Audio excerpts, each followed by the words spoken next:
Olá, este é o Catedrático Podcast, o Catedrático do Conhecimento, onde só vem gente bamba, onde só vem gente fera aqui. E hoje, um cara dos meus tempos imemoriáveis ou imemoriais, desde a faculdade eu tô atrás desse cara. Eu falei pra ele isso quando ele chegou. Ele que é o início, o fim e o meio da história do Raul Seixas. Silvio Passos. Gostei das palavras iniciais. Cara... E para mim é uma honra estar aqui batendo esse papo contigo, que a gente já se conhecia de outras situações. Outros carnavais. Mas hoje resolvemos algumas coisas que eu nem sabia, né? A gente se trombou várias vezes, eu te falei, né? Já na faculdade... eu te procurei, né, falando que era seu fã, que queria trabalhar, te ajudar de alguma forma no acervo do Raul. Depois eu trabalhei no Sesc Santo André, você fez lá uma feira de trocas do Raul Seixas, Troca Raul, que eram os discos e tal. E depois, no Sesc Santo Amaro, você foi fazer um debate lá com Denis Feijão e o Walter Carvalho para falar do documentário do Raul. E hoje você está aqui, para minha grande alegria, cara. Para mim também. Muito obrigado pelo convite e bora conversar, né? A gente veio aqui para beber ou para conversar? Para beber água, conversar. E eu queria, primeiro de tudo, né, falar que assim, a minha percepção que eu tenho assim, é que muito do que o Raul é hoje, né, ele é um cara que, daí você vai me corrigir se eu estiver errado, mas eu acho que ele se tornou muito maior agora do que ele era quando vivo, né, porque a crítica, alguma parte da crítica tinha tinha um olhar meio enviesado para ele. E hoje ele virou um cara quase que uma unanimidade nacional, né? E muito se deve, a meu ver, por conta do que você conseguiu construir a partir do acervo, do baú do Raul, né? E virou o que ele virou. Eu queria saber, isso até o Zé Ramalho falou, não sou eu só que estou falando isso. Sim. Então eu queria que você comentasse isso. Você acha qual que é a sua participação nessa loucura toda que o Raul virou no Brasil? Olha, muitas pessoas falam isso pra mim, né? Que, graças a você, Raulzito continua aí. Eu acho isso bacana, mas eu acho que o Raul continua aí pelo próprio Raul. Foi ele que construiu todo aquele processo musical, ideológico, né? Da sociedade alternativa, questões filosóficas existenciais. Eu só sou um colaborador nisso. Eu me vejo assim. Não acho que Raul está aqui até hoje por minha causa, mas sim com a minha participação. A gente tem um grupo de pessoas que trabalham em torno da imagem do Raul, da obra do Raul, e que fazem com que o Raul permaneça enchendo o saco do Lobão, por exemplo. Entendeu? Existe um Toca Raul, que esse Toca Raul passou a existir a partir de 1989. A partir do dia 21 de agosto de 89, começou a se gritar Toca Raul em todos os lugares. Mas isso é uma coisa já no inconsciente das pessoas. As pessoas que amam Raul, que compreendiam o que Raul estava dizendo ali, começaram a gritar Toca Raul. Isso era uma coisa inconsciente dentro dessas pessoas. E isso virou uma brincadeira e continua até hoje. Eu tenho culpa nisso? Que boa culpa. Então Toca Raul foi orgânico e foi no dia do enterro dele, no dia da morte dele? Em Salvador. Pelo que eu me lembro, ou me lembre, né? Tinha um rapaz em Salvador, no velório do Raul, ali no cemitério Jardim da Saudade, e é um morador de rua, aqueles maluquinhos que moram na rua, né? E aí, quando estava descendo o caixão do Raul, lá em Salvador, o maluquinho saiu gritando dentro do cemitério, Toca Raul, Toca Raul. E isso reverberou em Salvador, e reverberou no Brasil inteiro, e reverberou inclusive no mundo inteiro. Tem um show do Paul McCartney, Não sei exatamente que lugar do mundo era, mas não era no Brasil. Em algum lugar do planeta, esférico. E tinha um cara com cartaz, cara, eu vi isso no YouTube, morri de dar risada. Cara, Play Raul. O Paul McCartney vai saber quem é Raul, né? Acho que sabe. Será que não sabe? Então, cara? com certeza sabe. Depois do Bruce Springsteen. No Rock in Rio, né? Em 2013, eu estava no mesmo festival. Eu fui fazer a participação lá com o Tico Santa Cruz, que estava fazendo uma bela homenagem para o Raul lá. E nós estávamos no palco Sunset e o Bruce no palco Mundo. Então foi muito louco, porque quando o Bruce cantou Sociedade Alternativa, uma coisa, cara, que pegou todo mundo de surpresa. E aí no palco Sunset, um show com 1 hora só tocando músicas do Raul, com convidados especiais, aquilo foi mágico, mágico. Tem uma história, você falou do Rock in Rio, né? Ele não tocou no Rock in Rio, né? Não. E teve... Por que ele não tocou no Rock in Rio? Existe uma lenda, né, que eu vou desmistificar isso agora, que Raul não foi convidado ao Rock in Rio de 1985. Sim, Raul foi procurado pela produção e ninguém achava Raul, porque Raul estava num momento muito debilitado de saúde e não tinha endereço fixo. Na verdade, Raul estava fugido no interior da Bahia. Acharam a mãe do Raul, Dona Maria Eugênia. E Maria Eugênia... Não, era o primeiro festival, Rock in Rio, não tinha ainda visibilidade alguma, né? Eles estavam criando ainda o processo do festival. E Maria Eugênia falou, olha, meu filho não pode participar porque ele está muito doente. Então, quer dizer, quando jogam esse ônus nas costas da produção do Rock in Rio, tá errado. Raul não foi ao Rock in Rio simplesmente porque ele não tinha condições. Como todos os brasileiros que ali se apresentaram foram menosprezados, né? Eu vejo depoimentos da galera do Lobão, do Barão Vermelho, né? A qualidade técnica de som era diferente, era muito ruim. E, assim, sabe, a produção também pecou em colocar, vou falar aleatoriamente aqui, você coloca Sepultura e Carlinhos Brau no mesmo dia, sabe, são ritmos e tendências musicais diferentes, o público é diferente. Você não pode colocar AC/DC e Erasmo Carlos. Não combina, concorda? Então teve essa... Curadoria... Não. Você falou do Carlinhos Brau, foi aquela da garrafada. Chuva de garrafas, quer dizer, no dia acho que era o Iron Maiden, não sei quem ia tocar no mesmo dia. Então teve esse problema de entendimento ali na produção, que não soube desenrolar isso. Cara, se um dia é heavy metal, o público é heavy metal, as bandas, todo mundo simples, tem que ser heavy metal. É uma coisa simples. Uma coisa óbvia. Não, aí coloca Carlinhos Brau no dia do Iron Maiden, sei lá se era Iron Maiden, AC/DC. Enfim, mas é isso. Se Raul tivesse ido para lá, com certeza não ia ter essa logística e ele com certeza ia ser malhado naquele dia, como todos os brasileiros foram, né? Foi bom o Raul não ter ido lá. Você falou de lenda urbana, né? Tem muito... Acho que talvez o artista que tenha mais folclore, assim, né? Lenda urbana é o Raul Seixas. Que todo mundo já viu ele, já falou com ele. E, cara, é uma loucura.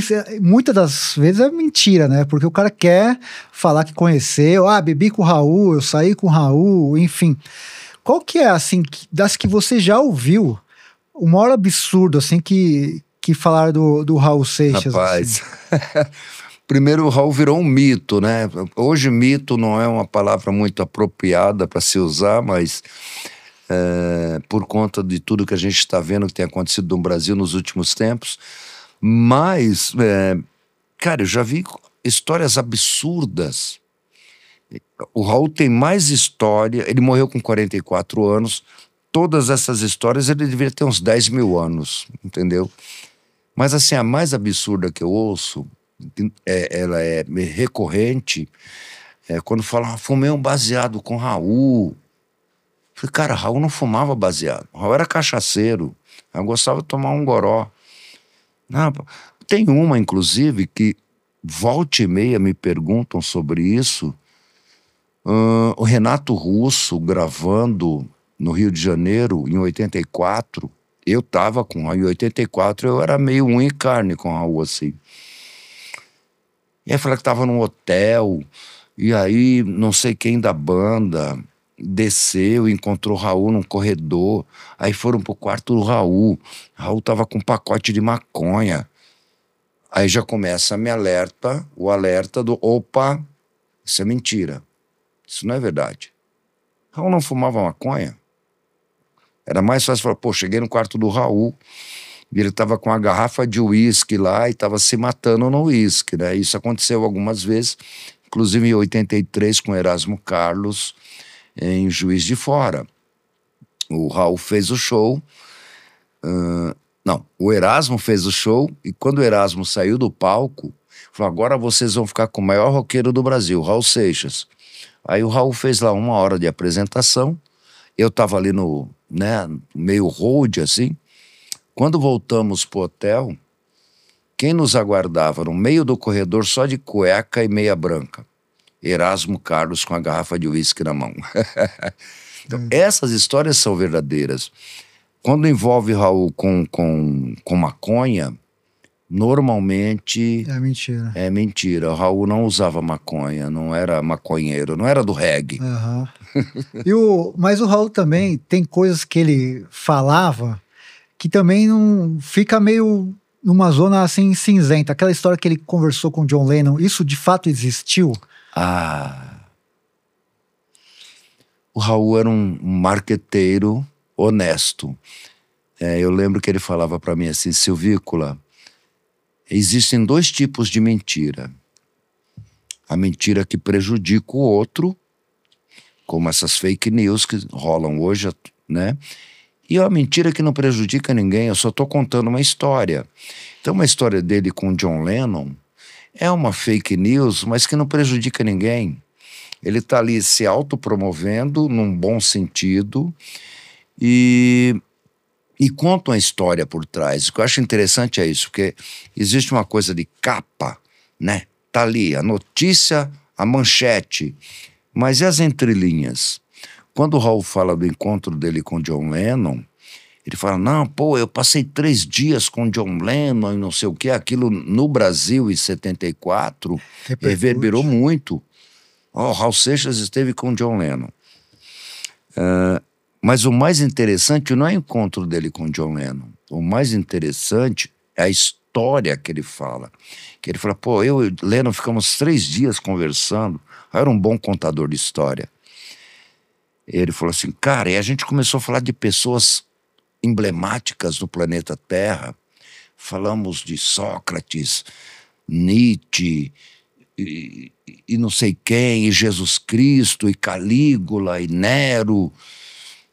Aí o Lennon perguntou para mim, e no Brasil, quem é que tem? Aí o Raul não sabia o que dizer. Você entende o que tem por trás dessa historinha? A ironia, né? É isso que é o mais importante. O encontro com o Lennon, se houve ou não houve, isso não tem importância alguma. Entende isso? É como se Jesus Cristo existiu ou não. A história por trás do personagem Jesus é muito mais importante que o próprio personagem. Né? Com certeza. É uma questão de pensar. E você, né, catedrático podcast, porque você é um cara catedrático na música, Raul, e no rock. Você é um cara que conhece, quem puder, siga o Silvio no Instagram. Ele fala de vários discos, de vários bandas. Ele não é um cara monotemático, é um cara que conhece muito de música, principalmente de rock. Mas na questão do Raul, tudo que se lança, tudo que se produz, passa por você, né? Sim. Como que esse trabalho de consultoria,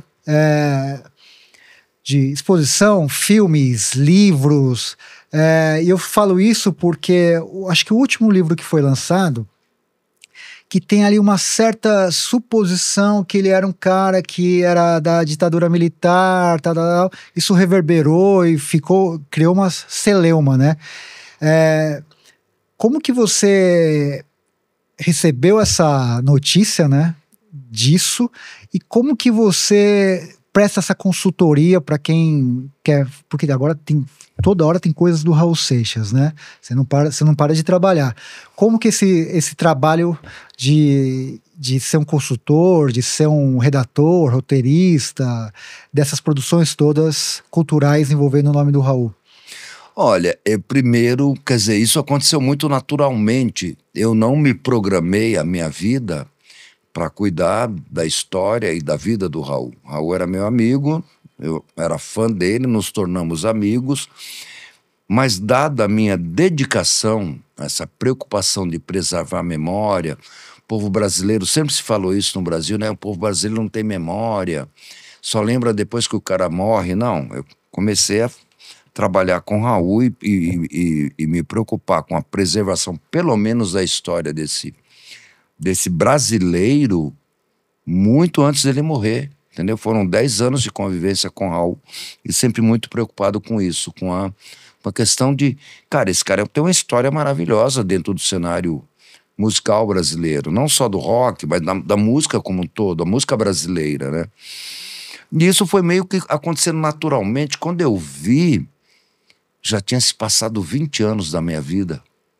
Eu deixei minha faculdade, eu ia fazer jornalismo e psicologia, e quando eu vi, eu estou cuidando do Raul Seixismo, uma coisa que não é catedrática. Mas devia virar um curso de faculdade, cara. Cursinho, exatamente. Você tem que pensar nisso, fazer um curso de graduação, Raul Seixismo. Raul Seixismo.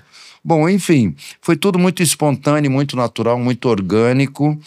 Hoje, quer dizer, hoje não, já eu estou nisso defendendo o legado do Raul há 44 anos. A idade da Vivi.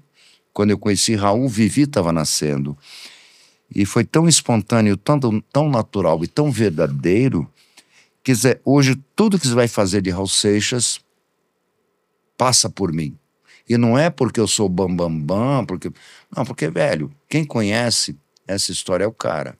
Não vamos cometer erros. É a maior autoridade, não tem como. Então, eu não gosto desse negócio de autoridade. Mas não é autoridade, não no sentido do anárquico do Raul, mas autoridade na questão do assunto. Sim, de conhecer, né? Mesmo, sim. De fato, né? Para mim isso é ótimo, cara, porque as minhas faculdades que eu queria fazer de jornalismo e de psicologia, eu de certa forma juntei tudo isso numa coisa só. Cara. Porque Raul é muito filosófico, é muito psicanalítico. Então, você junta tudo isso e como eu vou falar agora aqui, você lembra da cartilha Caminho Suave? Sim. Eu estudei na cartilha Caminho Suave. Aí eu falei, pô, eu vou fazer uma cartilha Caminho Suave do Raul. Tá corroborando o que você me perguntou aí. Aí eu fiz isso aqui. Isso tem 25 anos. Aqui, ó, pra aquela... ali? Vai lá. Oh. Olha que legal. Isso aqui eu fiz há 25 anos, foi 2000. Tem uns livros que eu lancei na época e tal. E aqui eu vou te entregar de presente agora. Que honra. Tem 25 anos isso. Que é a cartilha Caminho Suave do Raul. Tudo que você precisa saber sobre Raul Seixas, sem nenhuma coisa tendenciosa, entendeu? Para A ou para B, tá aqui. E a partir daqui você tira suas conclusões. Presente para você. Que honra. Olha aqui, ó. Isso não existe mais. Isso tem 25 anos de idade. E você vê, né? Eu falo disso, cara, muita gente, eu tenho certeza que trocaria anos da faculdade por 10 anos de convivência com o Raul. Eu troquei 2 faculdades. Exato, cara. E assim, mas de certa forma você fez a faculdade, né? Fiz a faculdade que, cara, um cara como você, que produz o que você produz, os livros que você escreve, as coisas que você já colaborou, que já foi referência, que já foi consultado, cara, você fez mais que muito professor, que muito pesquisador, Uau. Que muito estudante. E não é... que eu gosto de vocês. Não é jogando confete. Cara, mas assim, é um fato concreto, né? A sua obra, é uma obra vasta de tudo que é que verdadeira, você né? produziu e produz ainda. Eu não fiz isso para angariar qualquer mérito, qualquer... Ai, para aparecer, enfim, esses lugares Simplesmente comuns. aconteceu, né? Simplesmente foi acontecendo. Eu acho que as coisas mais lindas da humanidade, elas acontecem assim. Sim. Não é programado. As coisas simplesmente vão acontecendo. Tem coisas ruins que vão acontecendo, Porque mas a vida é assim, né? é assim. Estamos filosofando aqui. E o que você, dessa questão do livro, né, que eu queria até que você esclarecesse, porque até hoje, e eu vejo você falando muito disso também nas redes sociais, né, quando misturam essa questão política, cara, o Raul seria isso, seria aquilo, né, e você sempre fala disso, né, ele era um anarquista, e eu acho que assim, a gente tem que ser sempre oposição, né, cara, por mais... Sempre. Porque a gente tem que ser vigilante dos caras, a gente não pode nunca babar ovo de ninguém. E eu acredito que ele seria um cara que seria sempre oposição a tudo e todos. Mosca na sopa, Exatamente. E como que você viu essa questão que naquele livro, que acho que é do JB Medeiros, quiseram linkar ele como sendo... simonalizar ele, sabe? De ser um cagueta, tal. Isso depois foi refutado, né? Foi. Mas ficou ainda essa... Olha, é assim... quando eu soube disso, eu estava indo me apresentar em Vitória, no Espírito Santo. Eu ia fazer um show lá com Sandreira. E, cara, 9 horas da manhã, correndo para o aeroporto, o meu celular tocando, eu não vou atender, porque eu foco, eu tenho que pegar o meu avião e preciso chegar em Vitória. Aí, eu não, em vez de atender, eu comecei a ver mensagem: compra a folha de hoje, compra a folha de hoje, compra a folha de hoje. Aí eu parei ali no aeroporto em Cumbica, comprei a folha, o voo de São Paulo a Vitória é 40 minutos. 45, eu fiquei 45 minutos não acreditando. Paralisar. No que eu estava lendo. Como assim, velho? O que esse cara tá fazendo? Falando que Raul entregou Paulo na ditadura. Fiquei muito chateado. Não vou falar a palavra que eu gostaria de falar aqui. Mas... tem a ver com essa camiseta sua aí? Total, né? Eu fiquei assim. Ficou desse jeito. Cara, quando eu cheguei em Vitória, a minha vontade era ligar pro JB. Que eu conheço o JB, conheço o dono da editora que estava lançando o livro do JB. O dono da editora, ele falou: eu tenho uma carteirinha do fã-clube do Raul, do seu fã-clube do Raul Rock Club. Falei: velho, como é que vocês fazem um negócio desse? É muito fácil, foi muito fácil para os americanos pedirem desculpas para os japoneses depois de ter soltado uma bomba em Hiroshima e Nagasaki. Então falou: o que vocês estão fazendo é isso, porque agora vocês já colocaram a porcaria no ventilador. Para consertar. Para consertar. E até hoje, Rafa, pessoas ainda tocam nessa tecla, achando: Raul foi um X9, Raul entregou Paulo. Não foi nada disso. E o pior de tudo foi o próprio Paulo. Eu ia falar isso, cara. Ele falou assim: eu desconfiava, tal. Que maluquice, cara. Que é isso? Não, isso era, na verdade, a gente chama de um merchan marrom, entendeu? Os caras queriam promover o livro, vender o livro, e isso abriu uma mídia gigantesca em cima disso. E aí Paulo Coelho vai lá e corrobora isso, posta no Twitter. Que foi mais grave, na minha opinião. Foi o mais gravíssimo de todos. Mas depois o Paulo apagou o post. É o que você falou, a bomba já explodiu. Agora já jogou a bomba em Hiroshima e Nagasaki, deixa o povo, né? Então, eu fiquei muito chateado com isso. Fiquei muito, não só eu, como toda a família do Raul. Falar: velho, quem é o traidor nessa história? Eu deixo aqui a pergunta. Já ficou muito claro, né?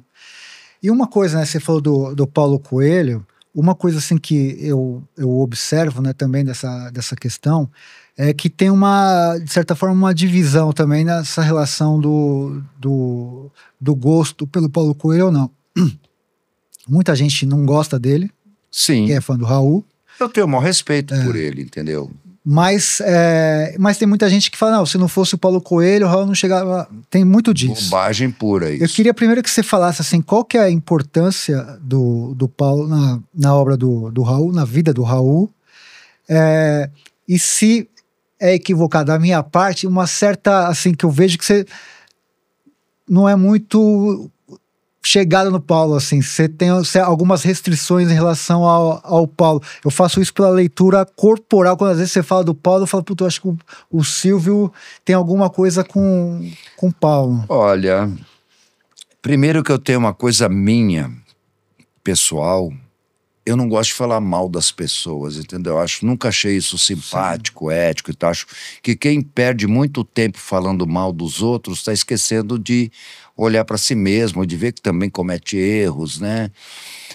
Agora, com o Paulo, velho, eu não tenho nenhum problema com o Paulo, eu sempre deixei isso muito claro. Eu tenho problemas pontuais com ele, mas isso é uma questão dele, que ele é megalomaníaco, e ele deve muito ao Raul. Ele conquistou o mundo graças a esse rapaz aí, que eles se conheceram, ambos tinham ali 26, 27 anos de idade, e Raul ensinou para o Paulo uma coisa que, se Raul não tivesse ensinado a ele não seria o Paulo Coelho que é hoje, no mundo todo. Raul ensinou para ele a linguagem da comunicação, como conversar com o povo. Você vai ficar com a linguagem rebuscada, acadêmica, você vai ficar só no universo acadêmico. Você quer falar com as massas? Eu sei como falar com as massas. E o Paulo nunca negou isso. Não tenho problemas com o Paulo, não. Pode parecer que eu tenho, a linguagem corporal talvez traduza isso, mas é porque eu não gosto de falar mal de ninguém. Eu não quero falar mal de Paulo Coelho, não quero falar mal de ninguém. Eu foco minha vida nas coisas que eu gosto. As coisas que eu não gosto, eu deixo pra lá. Não vou perder tempo com aquilo. A nossa vida é tão breve para ficar perdendo tempo com coisas que a gente não gosta, né? Então vamos focar nas coisas que a gente gosta. Que é Raul Seixas. E não vou colocar o Paulo nem A e nem B. Paulo é Paulo, Silvio é Silvio, Raul é Raul, Rafa é Rafa. Cada um no seu quadrado, né? Eu já dizia um filósofo brasileiro. E você alcançou, graças e a mérito seu e ao seu trabalho, uma fama, uma reputação muito, muito boa.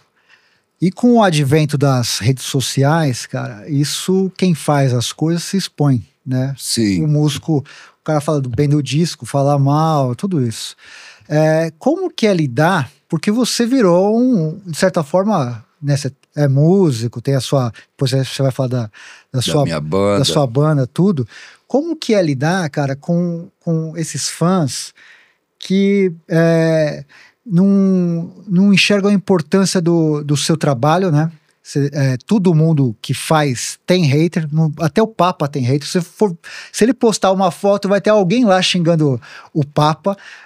Como que é lidar com isso, assim, cara? Como que você lida com as redes sociais nessa loucura que são as redes sociais, cara? Que é uma coisa difícil de manter o controle. Num primeiro momento, quando isso começou a ter um ganho muito grande, né? Uma dimensão, foi difícil para eu lidar com os haters, né? E normalmente o hater é aquela pessoa que não te conhece. Salvo algumas exceções, você tá com o hater do teu lado. Que ele diz seu amigo, vai tomar uma cervejinha ali, e aquele cara tem um perfil fake, e ele tá falando mal de você. É muito incrível. Quando eu comecei a perceber isso, num primeiro momento, me machucou muito, me magoou. Que, pô, eu conheço essa linguagem, essa forma de escrever, eu sei quem escreve dessa forma. E o cara inventa um perfil do Coringa, mas eu sei quem tá por trás do perfil do Coringa, entendeu? Só pra estilar o ódio, né, cara? Pô. Então, hoje eu lido bem com isso. Já fui mais agressivo, né? Eu batia de frente com todos os haters. Falei, você me conhece? Porque primeiro as pessoas têm uma visão de mim por conta desses 44 anos de trabalho, acham que eu sou milionário, moro numa cobertura com 3 heliportos no meu banheiro. Não, meu amor, eu moro na periferia de São Paulo, continuo andando de ônibus, de metrô, de Uber, de táxi. Então, criaram uma imagem minha, isso é a cabeça dessas pessoas, né? Que eu me dou bem em cima do Raul Seixas. Não. Até eu não vou citar o nome, vai ser indelicado, mas eu vi ele falando assim para mim, uma pessoa muito conhecida. Falou: Silvio, você vive na sombra do Raul Seixas. Aí me magoou demais aquilo. Falei: eu não vivo na sombra do Raul Seixas. Eu mantenho uma sombra do Raul Seixas, entendeu? Então, é muito difícil lidar com essas óticas individuais. As pessoas projetam em mim as frustrações delas. Te vê na televisão, nos podcasts, fala, porra, o cara... Isso incomoda, né, cara? Incomoda essas pessoas, porque se elas são frustradas, o problema é delas. Eu não tenho nada a ver com a frustração dessas pessoas. Eu estou fazendo meu trabalho, isso é um trabalho, porque tem muita gente que acha que eu sou vagabundo. Eu odeio quando falam isso para mim, já ouvi isso algumas vezes. Ah, você é um vagabundo, você não faz nada. Como eu não faço nada, meu amor? Eu me dedico minha vida há 44 anos, 24 horas por dia, pela cultura brasileira, pela música brasileira, em cima de um nome. Com livros publicados. Com livros, com filme, com peça. Cara, faço palestras, faço um monte de coisa. Consultoria. Você sabe da história, né? E quem tá assistindo aqui, me conhecendo agora pela primeira vez, basta escrever meu nome no Google. Escreva lá, você vai saber os meus podres e os meus não podres. E, enfim, a minha vida é isso. É meio que uma missão, entendeu? Eu não sei explicar muito bem mas isso. O que você faz e o que o Raul tem, no Brasil não tem paralelo, cara. Não tem, realmente não. Cinebiografia, documentário, livros, peça de teatro, musical, shows temáticos, né? Bares. Quantos bares tem no Brasil que chama Bar do Raul? Camisetas, tudo que você imaginar. A gente poderia fazer um paralelo com Elvis Presley? Poderia, mas acho que Raul está muito acima até do próprio Elvis, que era o grande ídolo dele. Cara, esse ano estão se completando aqui 80 anos do nascimento do Raul, o Brasil inteiro respirando o Raul, de 1 de janeiro a 31 de dezembro. Eu estou enlouquecido, quase não vim hoje para fazer o podcast, ajustando a agenda, uma loucura. Você tem que estar em 2 lugares no mesmo dia. Está em Salvador e em Roraima. O Silvio vai em um e o Passo vai em outro. Mas eu sou um só. Só tivesse, lembra do Super Dínamo? Que ele tinha um Robocop, assim. Manda o robô lá no meu lugar, mas não é. Você falou da origem do Toca Raul. E como que surgiu, para quem não sabe, né, cara? Porque acho que quase todo mundo sabe, aquela passeata que tem todo agosto, né? 21 de agosto. Sagradamente. Sagradamente. E é no Brasil todo, né? Sim. Começou Paulo, em São Paulo. Como que surgiu isso, assim? Cara, olha, isso surgiu a primeira passeata que houve pro Raul. O Raul ainda estava vivo. Eu havia lançado um disco em 1985 chamado Let Me Sing My Rock and Roll, que às vezes faz 40 anos. E aí um rapaz, ele resolveu montar um fã-clube na Galeria do Rock, chamado Raul Mania. Já falecido, né, o Cláudio.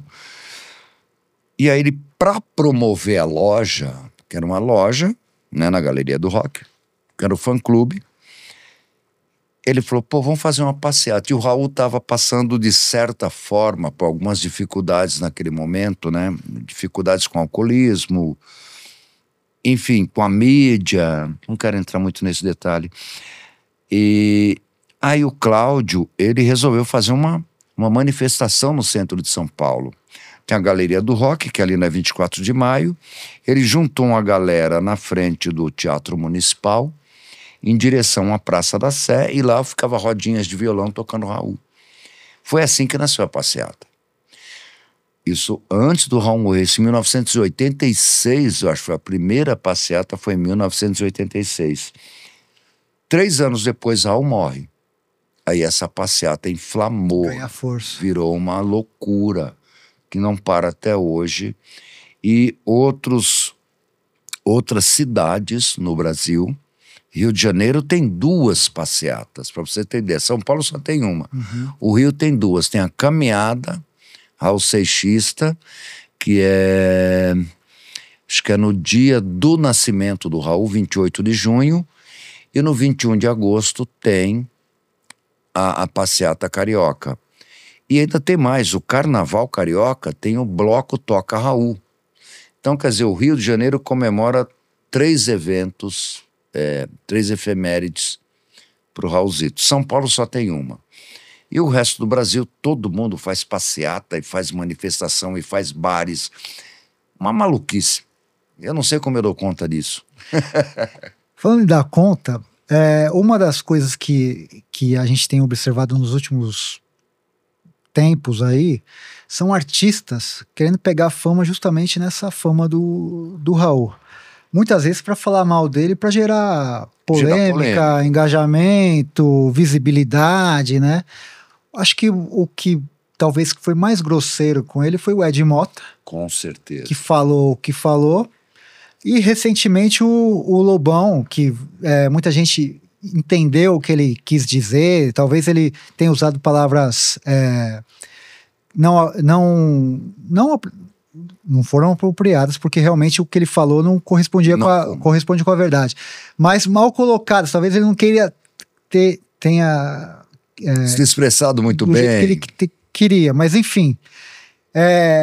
E outros que falam que viraram Raul Seixista, ou gostam do Raul, justamente para pegar os fãs do Raul.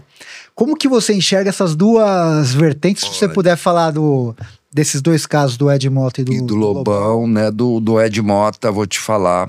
Eu acho que eu fui a primeira pessoa a se manifestar, porque quando chegou aquilo, você imagina você tá acordando e a primeira coisa que chega pra você é ver um Ed Mota falando aqueles absurdos sobre ele era medíocre, que não sabia tocar, que era produtor e não podia...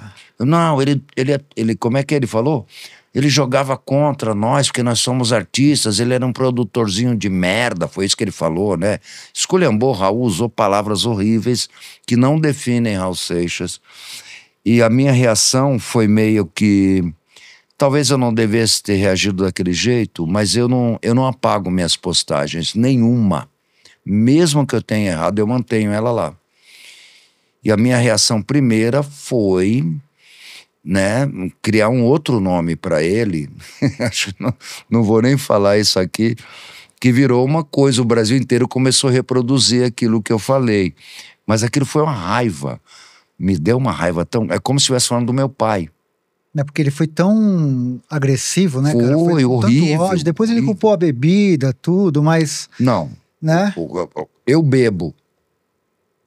E quando eu bebo, o que sai de dentro de mim é porque já estava dentro de mim. Sim. Né? A bebida só facilita com que isso seja exposto.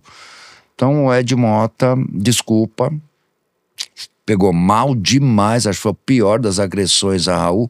Agora o Lobão, recentemente... ele só foi infeliz na colocação. Eu gosto do Lobão pra caramba, velho. Tenho um grande respeito pelo trabalho do Lobão, pela postura dele. E ele foi infeliz. Falar que Raul era mendigo. Como que o cara é mendigo com a empregada cuidando dele todos os dias, morando na época num dos na Frei Caneca, um dos metros quadrados mais caros de São Paulo, e com 50 shows lotados. Tem shows, esses shows que Raul estava fazendo com Marceleza, cara, tinha shows que o que tinha de gente dentro, já lotado, tinha do lado de fora querendo entrar, saindo porrada, tendo que chamar a polícia. Quer dizer, e o Raul frágil. Você já assistiu a Joia do Nilo? Sim.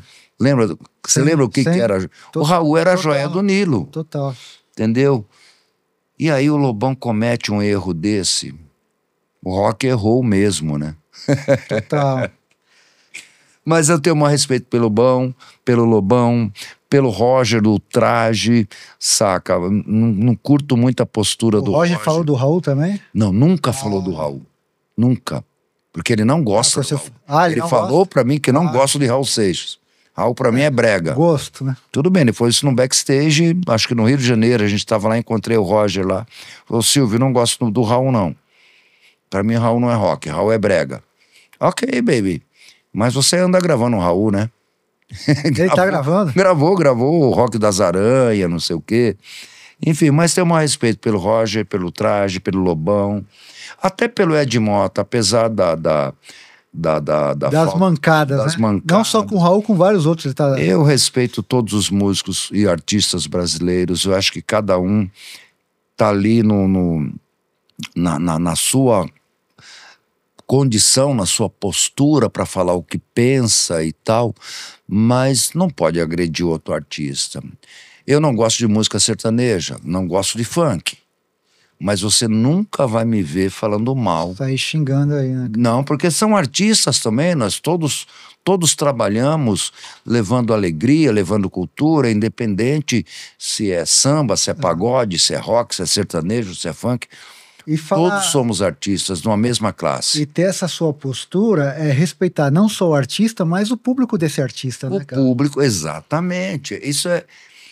Eu acho que isso é básico para qualquer pessoa sensata, qualquer pessoa coerente. Cara, se eu não gosto de samba, por que eu vou ficar metendo pau no samba? Foi o que eu falei lá atrás. Eu não vou ficar focando em coisas que eu não gosto. E eu gosto de samba. Eu não vou ficar perdendo meu tempo. Agora que eu vou ter que citar um nome, que é um crítico brasileiro que bomba aí nas redes sociais, que é o Regis Tadeu. O Regis Tadeu fez a fama dele fazendo o quê? Falando mal das pessoas. Quer dizer, é o Zé Fernandes, é um Pedro de Lara, né? Parece que é aquele cara contratado para falar mal. É porque sabe que tem um público ávido por ódio, por raiva, né? E ele fala por esse público. Exatamente. É o que nós estamos vivendo no Brasil. Tem político que sabe que vai pegar a população raivosa e vai fazer o discurso para essa galera. E é isso. Isso é horrível. Como você vai tornar um país melhor, um povo respeitoso? Todo mundo fala de respeito, né, cara? Trabalhando ódio? Não. Eu não sou favorável a isso. E desse outro lado, assim, desses músicos que hoje pegam carona na fama do Raul, pra justamente pegar ou ganhar a simpatia dos Raul Seixistas, né? Você sabe quem foram os caras que genuinamente gostavam do Raul? Sim. E caras que... Como que você vê? Primeiro eu queria que você falasse quem eram os caras que realmente sempre foram genuinamente... Tem que citar nomes? Não, os que gostam. Não precisa falar os que pegam não gostam, carona. Né? Que mas como que carona. você enxerga esses caras que pegam carona também? Olha, velho, primeira coisa, Marcelo Nova, lá em 1983, eu recebi uma correspondência da produção dele, que estava montando Camisa de Vênus. O Marcelo sempre foi muito fiel ao Raul. Tanto que foi o cara que estendeu a mão pro Raul no final ali, né? Aquele finalzinho. Uau. Você falou do Nazi, né? O Nazi é outro também que sempre curtiu o Raul. Tem essa galera do rock da geração 80 que sempre se declararam. Pô, Raul é referência de rebeldia, né? De não ficar dentro de uma bolha. E os que vieram depois... ainda na década de 80, década de 90 e já o começo do século, existem vários que vieram depois, que torciam o nariz, isso eu prefiro não citar os nomes, por uma questão puramente de ética, de respeito, mas que esses caras, essas bandas e esses cantores e músicos, eles... sem querer ajudaram a propagar ainda mais o Toca Raul, entende? Mesmo que o cara não gostava do Raul, pô, mas Raul agora tá na onda, Toca Raul, vamos botar uma música do Raul no nosso repertório. Então, quando ele toca Raul, ali para um público, sei lá, de 5 mil, de 10 mil, ou de 50 mil pessoas, querendo ou não, mesmo ele não gostando... Tá difundindo. Tá difundindo. Então, Então a matemática aí dá errado para ele, né? E tem outro detalhe. Como eu te falei, eu respeito todos os artistas, independente do segmento que eles têm lá, o trabalho deles, né? Mas o público do sertanejo abraçou muito o Raul. Muito, mas muito. Chitãozinho e Chororó sempre fala, né? Sempre, porque a música do Raul mudou a vida desses caras. Então tem que levar em consideração isso. Em vez de ficar ali, porque é sertanejo, porque é funk, porque é rap, porque... Cara, o pessoal do rap adora o Raul, o pessoal do heavy metal adora o Raul. Todo mundo gosta do Raul. Uma coisa incrível. Cara, e quantas vezes eu já ouvi isso em matéria de jornal, televisão, que Tente Outra Vez salvou muitas vidas de cara que estava prestes a suicidar, ouviu a música na hora e puf, desistiu. Eu recebi uma mensagem hoje, só não posso postar porque é uma coisa pessoal, privada. Uma menina saiu de Minas Gerais, veio para São Paulo, com um buraco enorme dentro dela, um vazio. Caiu no mundo das drogas e não sei o que, e ela se encontrou dentro de uma... Eu não posso falar, mas se encontrou num regime religioso, vamos colocar assim.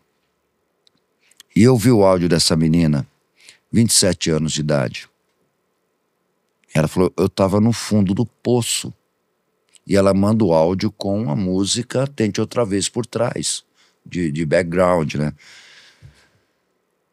Se não fosse essa música, se não fosse esse lugar que eu encontrei, a minha vida já tinha acabado há muito tempo. Quer dizer, ela tem 27 anos de idade. Então ela mandou o áudio para mim no meu Facebook e só para agradecer a Raul Seixas por ter salvo a vida dela, porque aquela música, a vida dela completamente perdida, ela não tinha mais o que fazer da vida. Aí encontra um grupo religioso que estendeu a mão para ela, que não é um religioso convencional, é um religioso alternativo, e mais o Raul Seixas ali, e ela mandou esse áudio me agradecendo. Eu falei, meu amor, você não tem que agradecer a mim não, você tem que agradecer ao próprio Raul, né? Falou, mas o senhor que faz... É o porta-voz. O Raul permanecer Você aqui. que faz esse elo entre nós e ele. Você que leva a mensagem. Minha missão, sei lá, minha sina, a sina não é meio pejorativo, mas... É a missão. Minha missão, é a minha missão. Não tem como. E levo isso com muito prazer, com muito orgulho, assim, entendeu? E outro cara, assim, que de músico, né? O Zé Cabaleiro fez Toca Raul, né? Sim, o Zeca, gente boníssima também, conheço o Zé. Você achou essa música? Eu acho um barato essa Eu música, adorei, cara. porque a reação, quando ele começa a música, né? Toda vez que eu subo no palco, sempre tem um chato pedindo Toca Raul. Mas aí, cara, o Zeca manda bem demais, que ele fala assim, aí eu paro, penso e reflito, como é poderoso esse tal de Raulzito, né? Parabéns pro Zeca, muito bom. Uma grande homenagem, né? Grande homenagem. Quando ele foi lançar essa música, eu acho que eu estava morando aqui na Saúde, ele mandou a música para mim antes. Silvio, o que você acha disso? Me ajuda a promover a música. Falei, Zeca, é agora. Bora divulgar isso aí para todo lugar. Muito bom, muito bom. E aquela banda chamada Pedra Letícia, você lembra? Sim. Eles gravaram a música Eu Não Toco Raul. Pô, eu fiquei puto com aquilo. Ou fiquei chateado com aquilo. Aí mandei mensagem pros caras. Os caras falaram, Silvio, na verdade a gente adora Raul. A gente só não gosta do Toca Raul. Da galera enchendo o saco no show, entendeu? E eles lançaram um DVD, acho que até mandaram o DVD pra mim na época. Cara, metade do show dos caras era só música do Raul. E eu não toco Raul, mas vou tocar Raul a noite toda. Tem como, né, cara? Muito bom. Ele prega peças, né? O Raul é embaçado. Não, maravilhoso essa coisa que tem no universo do Raul. Tem que ter uma coisa paradoxal, uma coisa complexa. Eu acho isso que acaba movimentando muito a cena, né? Não é aquela coisa, é isso, não. É tudo isso e mais um pouco, né? Queria que você falasse agora do Putz Brothers Band. Seu trabalho autoral, como que surgiu a ideia? você faz bastante show, cara. Sua Sim. agenda é uma loucura. Eu vejo que você tá sempre viajando e tocando e tal. Que tipo de repertório você tem? Você toca Raul? Óbvio. Enfim, fala um pouco da ideia, Bom, divulga aí primeiro seu saber trabalho. por que a banda... Primeiro é o nome menos comercial de banda no Brasil. A gente é a Velhas Virgens, né? Que a Velhas Virgens também não é um nome nada comercial. Putos Brothers Band, nada comercial. Isso nunca vai tocar. Camisa de Vênus, essa pegada. Pois é. Esses não... E ainda protestaram. Que nome horroroso.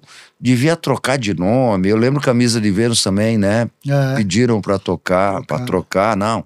Aí o Marcelo ainda falou, então tá, vamos, não vai ser mais Camisa de Vênus, não. Vai ser Capa de Pica. Putos Brothers Band... É simpático o nome, cara. Mas na mídia não cabe. Entendeu? Você não vai cantar na Xuxa. Jamais, né? O que poucas pessoas sabem, quem é mais fã do Raul, que lê, sabe, que presta atenção nas fichas técnicas e tal, esse nome eu tirei da ficha técnica do Raul. Do álbum Panela do Diabo, com Marcelo Nobre. Que, aliás, o álbum é mais do Marcelo que do Raul. Né? Lá na ficha técnica tá escrito assim, produzido pelos Putos Brothers, Novas, Seixas, Calazan e Schmidt. Aí quando eu li aqui, eu falei, cara, Putos Brothers é um nome muito bom pra banda. Uma banda underground, que é o nosso trabalho, é underground, é autoral, é blues e rock and roll. Montar uma banda com esse nome. E aí eu já vinha fazendo umas ações em Campinas com meu amigo, grande amigo e meu parceiro musical, Aguinaldo Araújo, nós que somos os band leaders e nós que fazemos todas as letras das músicas do Putos, né? Falei, Guinness, ele tinha uma banda chamada Banda Alternativa, que era uma banda focada somente com o repertório do Raul Seixas. O Aguinaldo, ele é um compositor de MPB, moda de viola, aquela viola raiz mesmo, viola caipira, né? Vamos juntar gaita com viola caipira, com baixo, guitarra e bateria. Fazer um blues brasileiro genuíno. Legal. E o nome da banda vai ser Putos Brother Band, em homenagem ao próprio Raul. Só que até hoje ninguém sabe isso, agora estão sabendo. Primeira mão, olha só. E os nossos shows, você perguntou isso, nós tocamos nossos autorais, né? Nossas músicas, temos 2 álbuns, acabamos de lançar um agora, nosso segundo álbum está nas plataformas. Boa. Basta escrever Putos Brothers Band. Não, Putos... Mostra a camisa, foca ali naquela... O pessoal marcar isso, ó. Procura aí. Tá no Spotify, YouTube Music, Facebook, Instagram. Nossos shows, nós temos que tocar Raul. Primeiro pela minha história com o Raul. Eu sou o mais velho da banda. Aliás, é uma banda só de velhos. Uhum. Eu sou o mais velho. O adolescente da banda tem 50 anos. O mais jovenzinho. Então a gente faz um repertório com autorais, com Raul, com Zé Ramalho, com Bob Dylan, com Pink Floyd, com Led Zeppelin, com Beatles, Stones, Muddy Waters, Robert Johnson. O repertório é esse. Da pesada. Nosso show dura de 1h30 a 2 horas. Uau.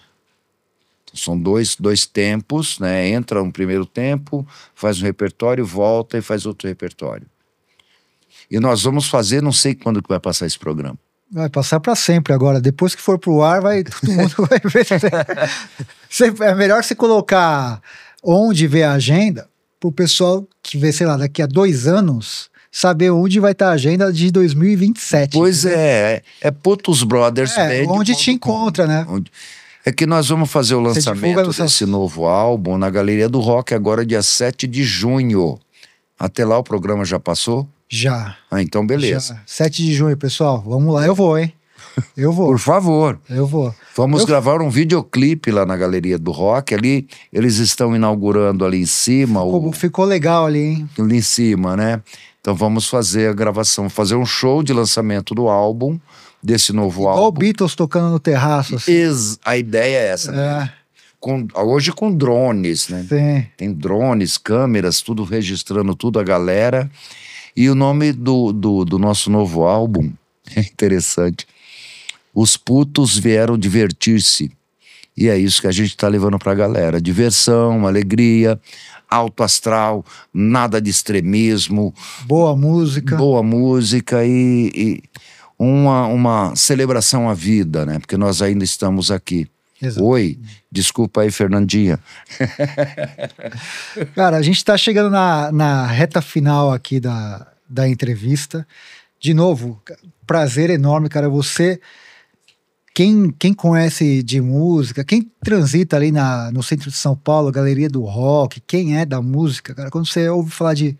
Não tem um cara que fale mal desse cara, um cara acessível com estudante, com professor, ele não faz diferenciação, é um cara muito legal, que merece ser seguido, porque não só por conta dessa referência toda do Raul, mas de uma música que hoje pouca gente acessa, né? Blues, enfim, ele tem é uma enciclopédia ambulante, ele coloca lá os discos, coisas tocando, coisas que eu não ouvi, passei a ouvir por sua causa. Ah, que legal. E então quem quiser saber mais, se aprofundar mais, porque conhecimento nunca é demais, é uma coisa que nunca tira da gente. Graças a Deus, né? O cara rouba teu celular, mas não rouba teu conhecimento. Não pode, né? Não rouba minha alma. Exatamente. Então quem se interessa por música, por cultura, vamos lá invadir a Galeria do Rock, dia 7, ver o Silvio, e deixa aí uma mensagem, que você queira falar. Olha, como nós estamos aqui no canal O Catedrático. É quase um trava-língua. É, quase um trava-língua. Eu falava isso muito em entrevistas na década ali de 90, né, logo depois da morte do Raul, e sempre falavam, Silvio, deixa uma palavra final. E aí, pegando a deixa do catedrático, falou, olha, seu pai quer um advogado na família, sua mãe quer um médico na família, mas você tem tendência a tocar guitarra. Então manda eles fazer curso de medicina e de direito e vá tocar guitarra. Faz o que tu queres, há de ser tudo da lei. Ser feliz fazendo o que você gosta, não o que mandam você fazer. Exatamente. Essa é a minha mensagem. Exatamente. A vida é muito curta pra ficar... Numa gaiola, né? E falando, eu vou ser um burocrata, vou estar aqui com o meu carro, né? Se você gosta disso, o Raul falava inclusive isso. Raul falava, olha, meu pai, ele faz parte da sociedade alternativa. Porque ele é feliz sendo engenheiro e sendo professor. Sim. Ele está fazendo realmente o que ele gosta. Exatamente. Agora, o não problema... é o que foi dito, né, cara? O que foi imposto, né? Porque a sociedade impõe muita coisa. Puxa vida. Desde o modo de roupa, de se vestir, até... Tudo. Até a música que você tem que ouvir. Agora não, você tem que ouvir essa. Primeiro que tem a expressão, você tem que... Se já falou isso pra mim, já não vai... Já perdeu o ouvinte. Já perdeu. Nós temos que ser felizes fazendo o que a gente gosta, né?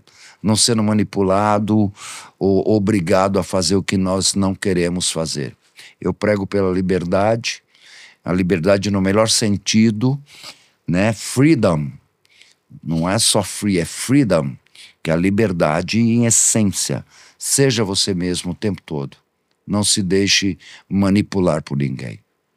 Viva a sociedade alternativa. Cara, Catedrático é curto, tem nem 10 episódios, mas é a primeira vez que a gente traz um filósofo aqui, cara. E esse cara é um filósofo, é um catedrático. Então sigam o Silvio Passos e acompanhem os próximos episódios de O Catedrático. Obrigado, gente. Obrigado. Valeu, gente. Muito obrigado.